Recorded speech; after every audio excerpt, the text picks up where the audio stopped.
Last year, I introduced you to 7-year-old Catalea Castanon, who's battling neurofibromatosis that was threatening to take her eyesight.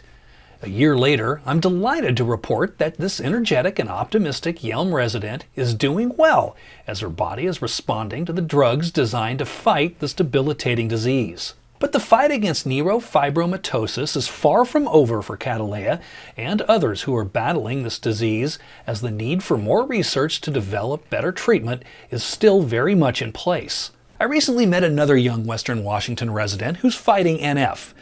This time I spoke with 14-year-old Scarlett Scott, another remarkable young person who's refusing to let this disease keep her from her dreams and even from helping others during this COVID pandemic.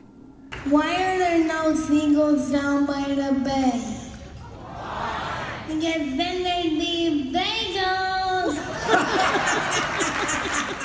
She sort of took a turn we didn't expect, and she just embraced it and has always said, "This is who I am, NF is part of me." Like a lot of other 14-year-olds in Western Washington, Scarlett Scott is getting ready to start high school next month during the COVID pandemic. But unlike most of those other students, she's also fighting neurofibromatosis. I can take all the bad experiences and really make them into something positive. Scarlett has been fighting this disease for the past 11 years, and although she's had her ups and downs with various treatments, this optimistic and energetic teenager looks at her situation as a way to express herself and even educate those about her condition through stand-up comedy.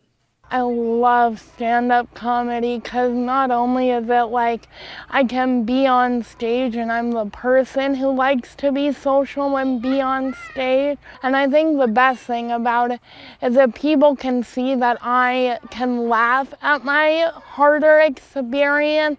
They can see clearly I'm okay with talking about it and they'll ask questions.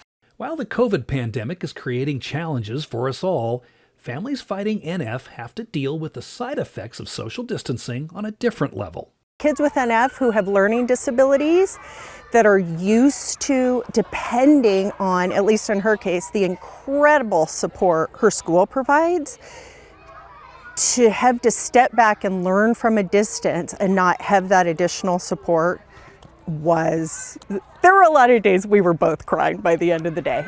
While Scarlett is coping with learning disabilities that can come along with NF, she's also using her situation as a way to help other kids her age and younger who are dealing with learning disabilities of their own.